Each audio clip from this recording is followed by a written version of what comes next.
What if you're wrong? Not about something small, not about what restaurant you should have gone to, not about whether pineapple belongs on pizza. I'm talking about something you genuinely believe, something you've defended, something you've judged other people for, something you might even believe is a part of who you are. Now imagine waking up tomorrow and finding out that your belief about right and wrong was completely wrong. Would you want to know? Or would you rather live and never find out? Because here's something we don't like to admit. Almost everyone thinks they're the good guy in their own story. And if that's true, then how do we know who's actually right? From the moment we're born, people start teaching us the difference between right and wrong. Before we're even old enough to understand what morality is, we're already learning it. Don't steal, don't lie, don't hit, share your toys, say you're sorry, treat people with respect, be kind. And when we're children, it all seems so simple. There are good people and there are bad people. There are good choices and there are bad choices. There's right and there's wrong. But then something happens.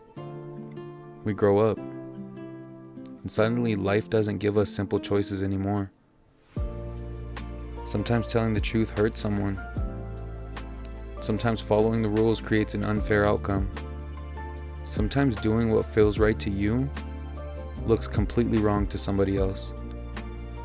And sometimes you can do something with the best intentions and still hurt someone. That's when the line between right and wrong starts getting blurry. And that's where I think this conversation gets really interesting. Because instead of asking, what's right? Maybe we should start with a different question. Why do I believe this is right? Think about it. When you were 5 years old, did you sit down to decide for yourself that stealing was immoral? Probably not. Someone taught you. Maybe it was your parents, maybe your teachers, maybe your family, maybe your religion, maybe your community. Maybe it was simply watching what happened when someone hurt another person. You were given rules before you were old enough to question them. And as you grew up, those rules became beliefs. Then those beliefs became values. And eventually, they became part of your identity. But here's the interesting part. You didn't choose most of them. You inherited them. You were born into a particular family, a particular culture, a particular environment. You had certain experiences. You met certain people. You were exposed to certain ideas. And all of those things helped shape your understanding of what is right and what is wrong. So here's a question that might make you uncomfortable. How much of your morality is actually yours? We spend so much time arguing about whether something is right or wrong, but we don't always stop to ask ourselves why we believe it. Let's say you believe something is wrong. Okay, why? Maybe your answer is because it's illegal. But is everything that's illegal automatically immoral? And if a law changed tomorrow, would that automatically make the action moral? Probably not. So maybe your answer is because it hurts people. Okay, now we're getting somewhere. But what counts as harm? Is emotional harm the same as physical harm? Does intention matter? Does the outcome matter?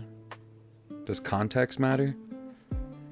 And suddenly, what seemed like a simple question isn't simple at all. Because morality isn't just about what happened. It's also about why it happened. Think about a time someone hurt your feelings. Maybe they said something they shouldn't have. Maybe they made a decision that affected you. Maybe they did something that made you feel betrayed. Now imagine you find out they didn't mean to hurt you. Does that change how you feel? Probably. You might still be hurt, but you might understand them differently. Now imagine the opposite. Imagine someone intentionally hurt you. Same result, completely different intention. And suddenly you judge the situation differently. Why? Because human beings don't only judge actions, we judge intentions. We ask, did they mean to do that? Did they know what they were doing? Did they understand the consequences? And that's interesting, because we often judge ourselves by our intentions. When we make a mistake, we think, I didn't mean to. But when someone else makes a mistake, we sometimes focus entirely on the impact. We say, I don't care what they meant, look what they did. So are we actually being fair? Or do we sometimes give ourselves more understanding than we give other people? And here's where things get even more complicated. Being wrong is uncomfortable. But being wrong about something we strongly believe in, that can feel almost threatening. Because if you've believed something for years and suddenly someone gives you evidence that challenges it, you're not just changing an opinion.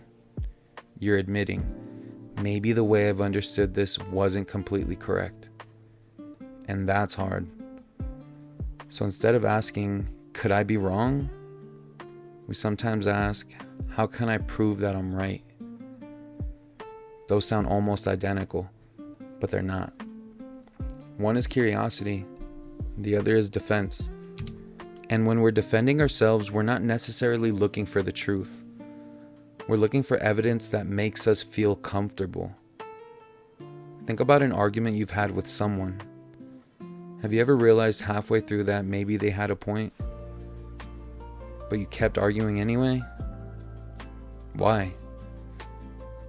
Maybe because admitting they were right felt like losing.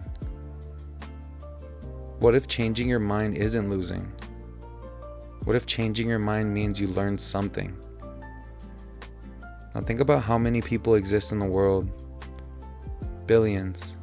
Different families, different cultures, different experiences, different beliefs, different histories, different ideas about what is honorable, what is selfish, what is compassionate, what is fair, what is cruel.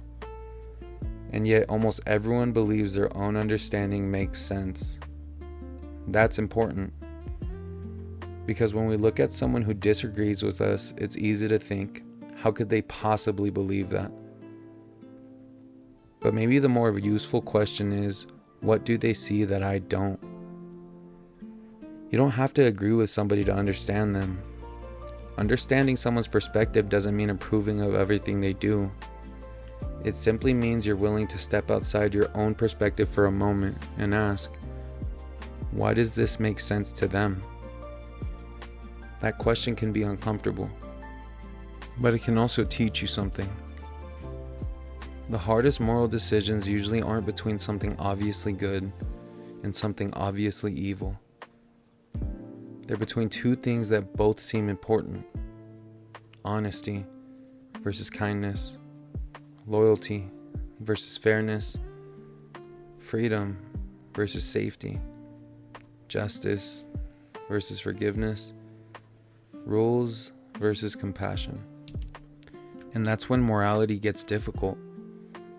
Because sometimes there isn't an option where everyone wins. Sometimes you have to choose which value matters more in that particular moment.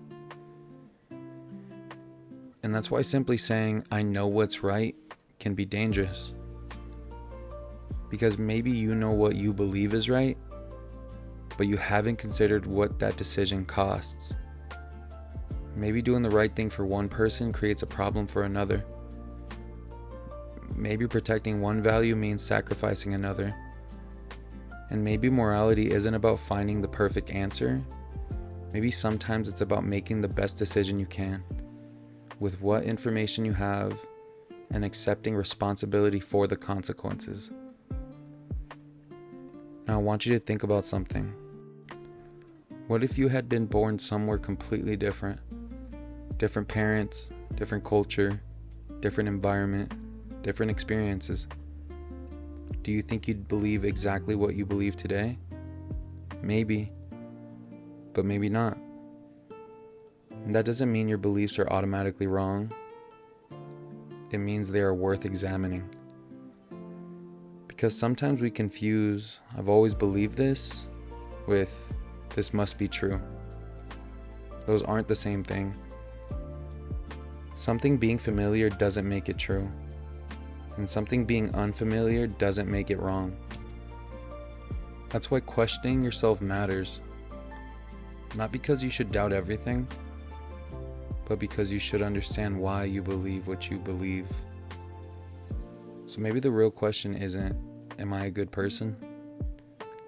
Maybe the better question is, what do I do when I realize I've done something wrong? Because nobody gets through life without making mistakes. We're gonna say things we regret. We're gonna make decisions we wish we could take back. We're gonna misunderstand people. We're gonna judge people unfairly. We're gonna hurt people without meaning to. And sometimes we're going to be wrong. Being a good person doesn't mean never being wrong. Maybe it means being willing to recognize when you are. Being willing to apologize. Being willing to learn. Being willing to change. Being willing to say, I didn't understand it before, but I do now. Or even, I was wrong. Those words can be incredibly difficult, but maybe they're also some of the most powerful words a person can say. Because admitting you're wrong doesn't necessarily make you a bad person. Sometimes it's what allows you to become a better one. So now I want you to think about yourself. Think about one thing you believe is absolutely right or absolutely wrong. Don't say it out loud, just think about it. Now ask yourself why. Where did that belief come from? Did you choose it? Did someone teach it to you? Did an experience create it? Did someone hurt you and change the way you see the world? Now ask yourself the hardest question. What would it take to change my mind? What evidence would I need? What experience would I need? What would someone have to show me? And if your answer is nothing, ask yourself why. Because if absolutely nothing could ever change your mind, maybe you're not protecting the truth. Maybe you're protecting your identity. So what is right? And what is wrong? Maybe some answers are obvious. Maybe some aren't. Some morality isn't a simple line separating good people from bad people. Maybe it's something we spend our entire life trying to understand. We learn, we experience, we make mistakes, we question ourselves, we change. And hopefully we become better at recognizing the difference between what we feel is right and what we can actually justify as right. But I'll leave you with one question. Not, are you right? But how do you know? Because the moment you're willing to ask yourself that question, you stop simply defending your beliefs and you start examining them. And maybe that's where real morality begins. Not with being completely certain that you're right, but with having the courage to consider, what if I'm wrong? So now I want to hear from you. What do you think makes something right or wrong? And do you believe right and wrong are absolute? Or do you think they can depend on the situation? Because maybe the most interesting part of this conversation isn't finding the answer. It's discovering why we believe the answers we do. Until next time.